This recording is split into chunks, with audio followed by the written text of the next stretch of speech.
Now, normally when I do sports beefs, it's normally like athlete versus athlete. But this is a little different. This is about a manager, Joe Torre of the Yankees, and their dark secret that they had during his reign towards African American and black players. And people ignored the treatment because the Yankees were the Yankees. They were winning and it's the Yankees! Now, a lot of people downplayed it and said, oh, well, it had nothing to do with the fact that they were black. It was the fact that George Steinbrenner and Torre, they didn't like it, and Torre got involved. Steinbrenner wanted to win. And if he felt that a player could help them win, damn it, he's going to pay the money to bring him over to help him win. And Torre didn't like it. Torre wanted to bring over the players he liked to the team. And he didn't want the team to be molded around what Steinbrenner wanted. And he would always butt heads with him. So they said, well, that was the reason why decisions were made. And this butting of heads seemed to start taking place like after the 2004 season or during that time, because other players started to notice it. It had been going on through Torre's era. Joe Torre grew up in like the Bensonhurst area of Brooklyn, where the Italians mostly, they rammed, and his Rocco and Frank, his big brothers, they didn't like African American people. It's been rumored that they had beaten down a couple of black guys who they claimed was trying to rob and steal something in their neighborhood. And those two end up beating them down and trying to get the younger brother, Joe Torre, to join in at the young age. But of course this story was swept on, kicked around, and how they were, terrorizing the neighborhood. They was involved in a lot of activities. And, it was just like, you stay in your neighborhood, we stay in ours. So, not to say Joe is like that, but in my point of view, from the way he was dealing with players, it didn't look to be a certain way. See, people can say, well, you don't have to call somebody the N-word to be prejudiced against them or racist. It's the way that you treat them. If you treat someone better than you treat another person, why is that? What's the reason? I can see if it was celebrity status or what have you. But it wasn't. It was clearly not that way with the how Joe Torre ran things. For instance, there was a time they had Gary Sheffield, and they brought Gary Sheffield to the team. And when they brought Gary Sheffield to the team, Steinbrenner really didn't want Gary Sheffield on the team. But he was like, okay, well, we'll deal with him. Steinbrenner's like, well, this guy does this. We need him on this team. Your job is to manage him, so you manage him. He thought he would be a problem for the locker room. Just like, oh, I've heard things. Just made that a simple, never met him, never sat down, did anything with him. So, his whole time there, he's not being treated as a human being or being treated as if he's wanted there. And Derek Jeter and him end up becoming great friends because he already had an established career. Derek Jeter is pretty selective in the people he deal with on his own team. People was like, oh, Derek Jeter's the greatest locker room partner. And he doesn't consort with everyone. If you have some stature in the league, then he'll and he'll befriend you. And actually, the media was trying to create this war between Jeter, New York media, and Gary Sheffield, which was crazy because the two of them were friends. They talked and got along. There was no problems. But whenever there was a situation, he felt overlooked. Like if there was something they wanted to discuss with Lucina and all of them, they'll take Lucina in the room and talk to him in private. But when they talk to Gary Sheffield or any other African American players, they belittle them in front of everybody. Now, why would you do that instead of something else, vice versa? And there were a couple of locker room incidents that happened to started off with so-called performance, but it ended up being about something else entirely. Because they got smoked in the series in, what was it, 03? I think it was 03. Yeah, the year they lost to the Florida Marlins after Adam Boone hits that home run to beat the Red Sox. And Juan Pierre just completely destroyed the Yankees. And after that series, Steinbrenner is upset because he thought for sure that this is a World Series. We got this. So he was really feeling like this is their year, this is their time. They got it. Beating the Red Sox, that was the series. How are we losing to the Florida Marlins? And we losing to this one guy we can't stop. He's fast around the bases and he's getting all these hits. So Steinbrenner said, well, we can't sign him and pay him all that money. Juan Pierre, let's get a guy that's just like him. Let's get Kenny Lofton. Sure, he's 36, but this guy was putting up numbers. He's fat. He can steal some bases. He can get some hits.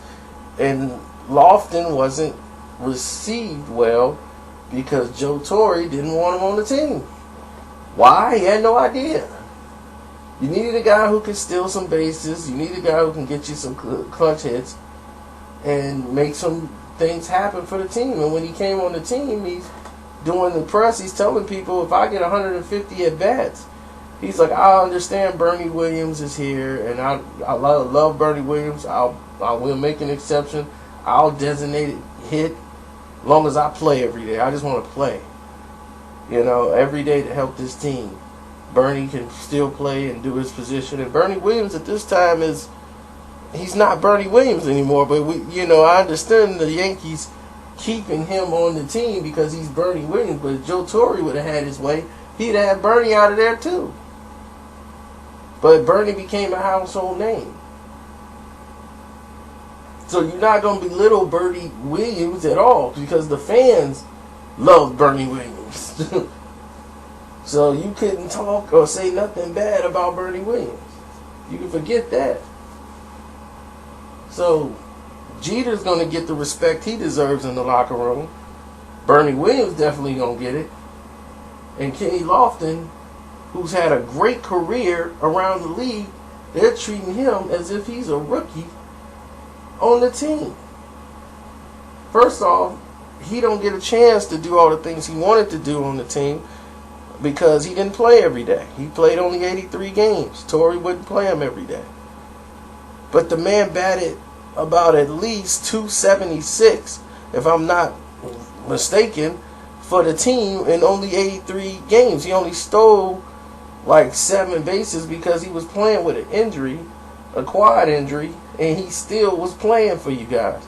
And there was a hit ball he couldn't get to that Damon hit in a regular season game.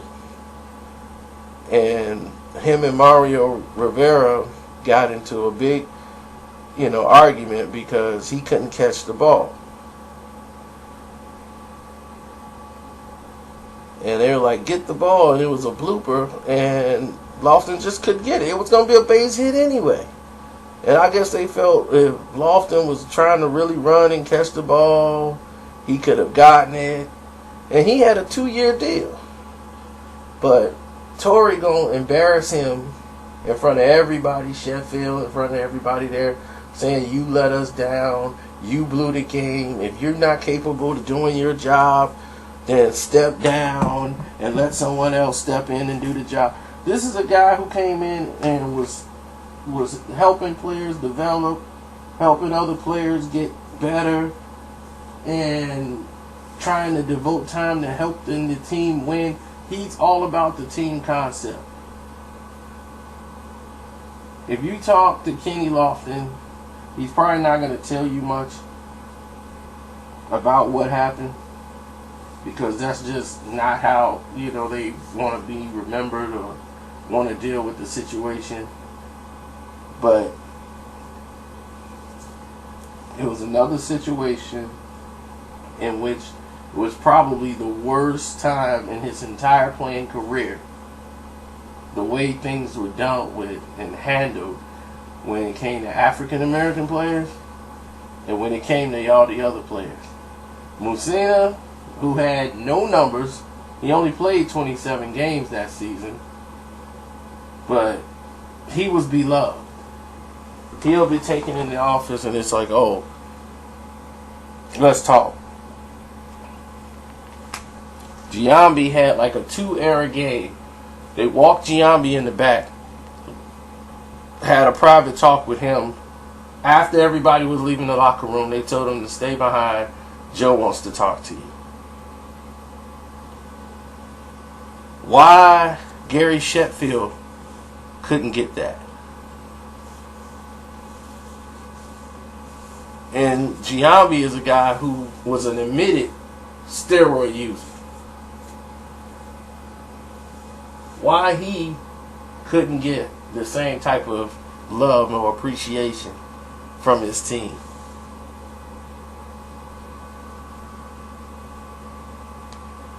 And as A-Rod and Jeter relationship strained, Sheffield and Jeter relationship was tight.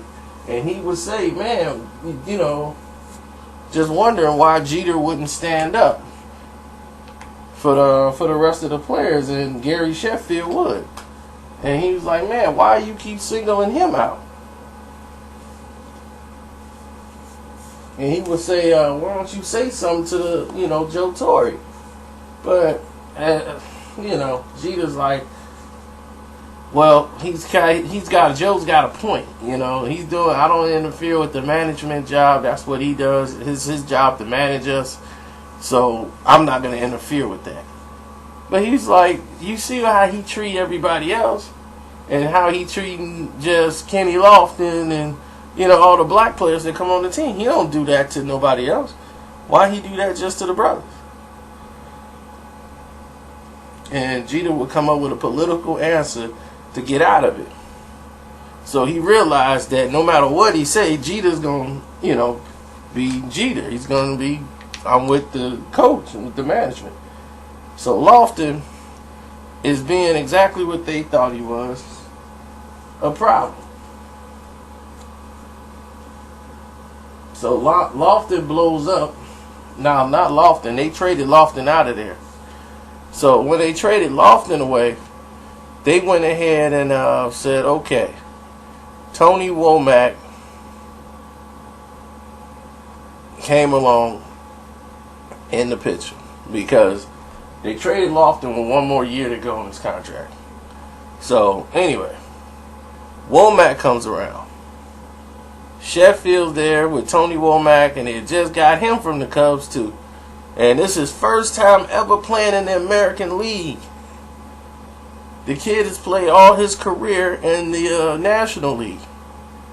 This is his first and only season he plays in the American League. He's trying to get adjusted to American League pitching. And he went from a season with the St. Louis Cardinals where he batted like 300, and he comes here and he's batting like in the 200s, like 240 or maybe even lower. And they thinking, they all on his back and jumping down there and be belittling him in front of players again. It's like, here we go again with him. But you got other players, not just, he ain't the star player on the team. And like, all the players were sucking.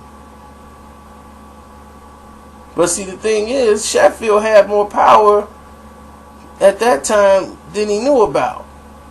But Sheffield didn't want to blow his spot either, so he really didn't put himself on the line. He was like, I'm just going to let the manager manage. So Sheffield really didn't say nothing either. You know, only when it was pertaining to Gary do he saying, why you want to disrespect him like that, with Gary Sheffield at that time was like almost Hall of Fame numbers. Better than a lot of people on the team. But he didn't have that kind of respect there with the Yankees. And definitely not from Torre, who just happens to be the commissioner now. But what's weird is the fact that Sheffield starts blowing the whistle once he gets traded. Once they traded him from the Yankees, oh, now it's hell or hot water. Now, oh, Torre this, Torre did that, and he did this for the black players. Just ask them about that. He wants to put everybody else out there. The rest of them never spoke on it. It's water under the bridge. It's baseball. That's what it is. We're done. The rest of them just let it be. Nah, not Gary.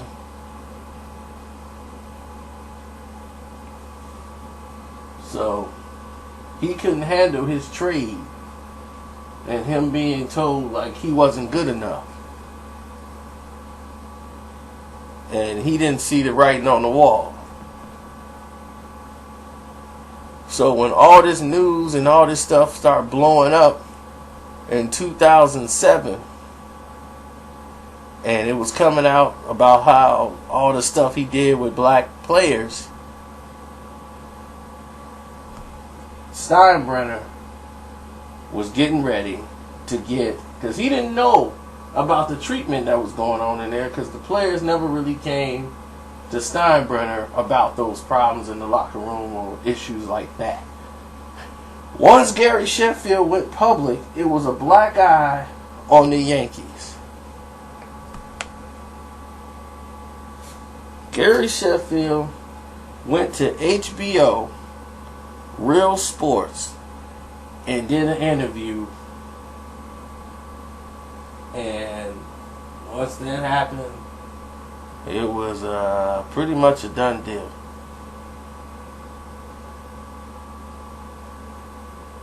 And this is like near the All-Star break. So for the whole second half of the season, the Yankees is like, we got to get rid of Torre. This isn't going to go away. This was very, damaging, and Steinbrenner and Torre was always butting heads anyway about the future of the sport and where to go and the type of game that Torre was playing as to the type of player that Steinbrenner is saying we got to become. The game is changing. We got to get these faster players that can get on these bases, and you don't want to work with these players, that player, and that player, and this player, and you're hindering the success of the Yankees. You're putting your own personal views in front of the Yankees, and that became a big staple when Gary Sheffield did what he did, and they really wanted to just get rid of Torre. And they said, well, if we don't beat Cleveland, which Steinbrenner knew they weren't good enough to beat Cleveland that year, said, well, if we lose in the first round this year, he's gone. It was really disrespectful to say that like in the press. Then when they extended the game and then they lost the last game, he offered him a contract of $5 million salary for one season plus $1 million bonus incentives. And Torre's going to think that was an insult to him, and he declined the contract and he was removed. But it wasn't so the fans could know we did offer him a contract. And that was how it was handled. But now he's the commissioner of baseball. A guy who had these issues of race on his back. How does Bud Selig say, hey, Joe Torre, come on up?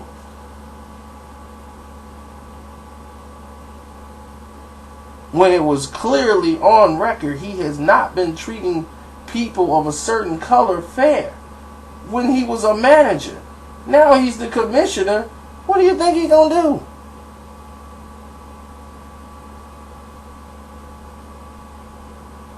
I'm just saying, the writing is there. It's on the wall. Somebody got to read it.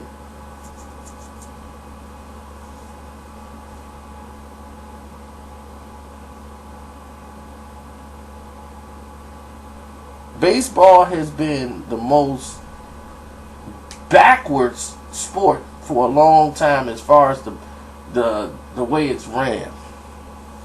It's in the old days with the way they do business. That's why it's like falling back with popularity, because the youth are getting bored with baseball. You know, I love the nostalgicness of baseball, but the people that run it are running it from an old 1839 mentality for 2015. The good old boy days, this ain't the same type of game anymore. And that's why more African Americans are not playing baseball. It's not like we didn't get good at baseball. When we played baseball, we had the best baseball players in the world. It's just that, why go there through the scrutiny to play baseball there when we'll just go play basketball, or go to the NBA, go to the NFL. It's less hassle, and we don't have to see people picked for mainly just because of color. They're going to see and recognize you for your abilities and your talent to get the job done. When there's people in AAA getting called up who shouldn't have never been in AAA in the first place. There were a lot of Mike Trouts in baseball that were African American that did great in AAA, did great, and they didn't get called up for the Yankees, their farm system. They kept them in AA, wouldn't even let them go to AAA.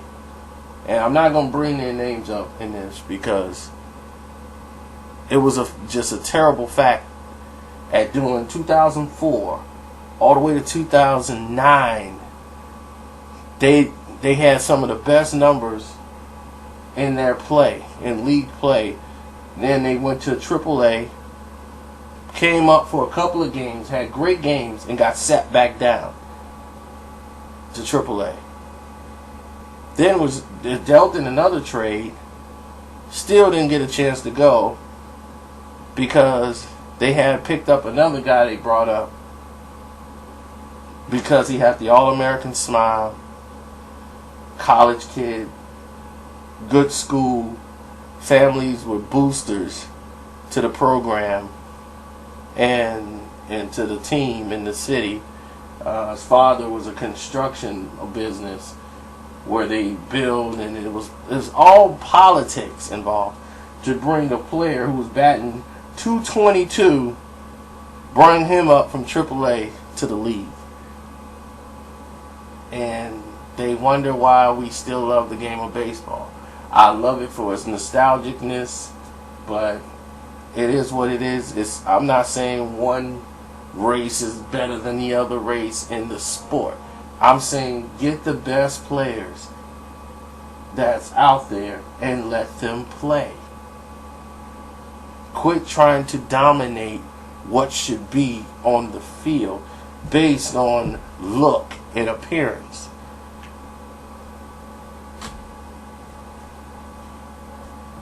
And should we be looking at Joe Torre and his decisions as commissioner? Absolutely. The Hall of Fame is a joke. Should Gary Sheffield be in the Hall of Fame? Yes. Should Barry Bonds be in the Hall of Fame? Absolutely. Should Mark McGwire be in the Hall of Fame? No.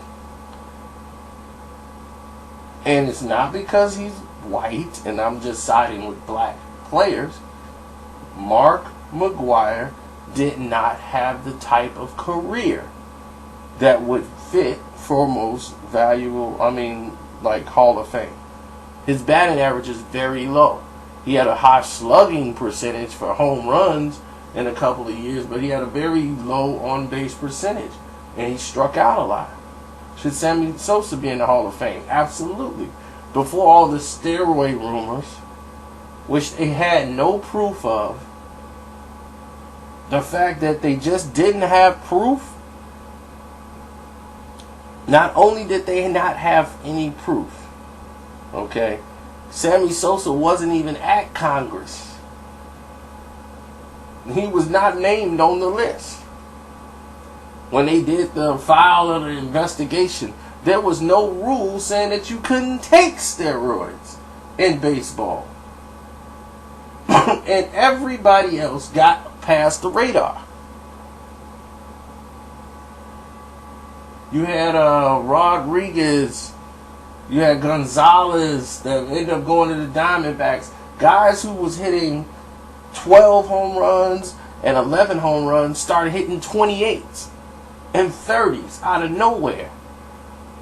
They got under the radar. Nobody was looking at them. Nobody blew the whistle and said, hey, watch that guy. They were allowed to skate.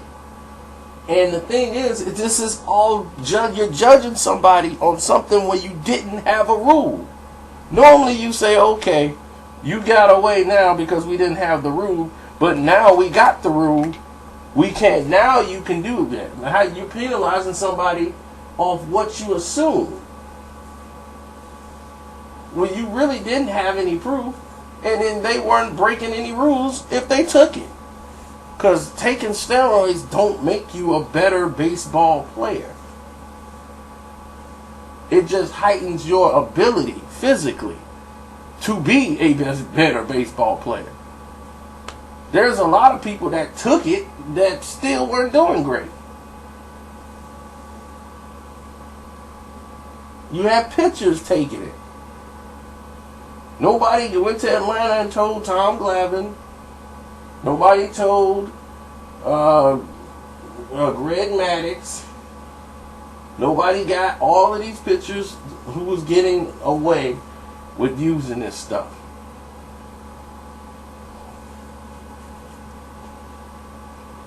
And it wasn't just Roger Clemens. And should Roger be in the Hall of Fame? Absolutely. And the reason why Roger Clemens should be there, because he was Hall of Fame already. Barry Bonds was Player of the Decade. He was Player of the Decade for 1990 to 2000. Before all this steroid and all this stuff going on, Barry Bonds was that player. So for 1 year, he hit 70 some odd home runs, which you profit off of. You want to bury the guy.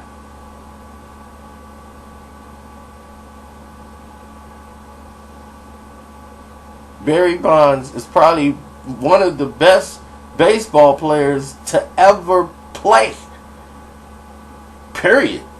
He definitely had the best eyes I've ever seen.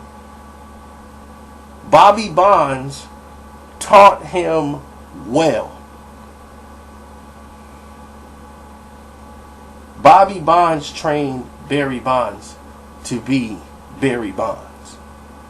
To be one of the greatest baseball players to ever live, to have the greatest eyes there ever was in baseball. The man's on-base percentage is one of the highest in baseball history. This is even after the fact y'all tried to say he did steroids. He came back and hit 28 home runs and still got walked a bunch of times. because he had such a vision. His eyesight was incredible for seeing the ball coming over the plate. Bobby Bonds used to take Barry Bonds to the batting cage. He didn't have baseballs. What he had was tennis balls. He had a whole bucket of tennis balls, and he'll take maybe like 5 or 6 of them and take a black marker and put a dot, a little dot on the tennis balls, about 5 of them, and he's throwing these balls, tennis balls, at him. Barry Bonds is not allowed to swing at any ball that doesn't have the dot. No matter where it is, he has to find that dot, and that's the ball you swing at. They don't teach that with baseball anymore. Bobby Bonds learned this technique playing baseball, training in the field, training himself to get better, to see the ball better. He taught it to Barry Bonds, taught it to his son, to increase his vision. And you tell me a better person with getting on base.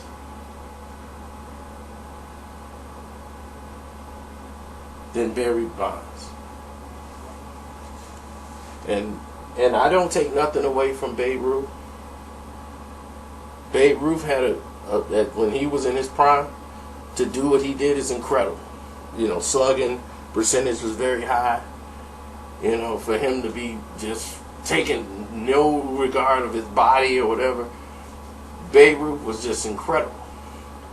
But Babe Ruth also played in a league that wouldn't allow African American players or Cuban players or anybody else at that point to play baseball. So it kind of tarnished how good he really was. Because if the Negro League was allowed to play, how different the game would have probably been for the Babe. So, I mean, not to say the Babe wouldn't have been the Babe, still would have been a great player. I just think his game would have been it'd have been a little different back then. So we are all for fairness, not one side getting an advantage over the other. Just equal playing fields, everybody go out there and play and be allowed to play a fair game.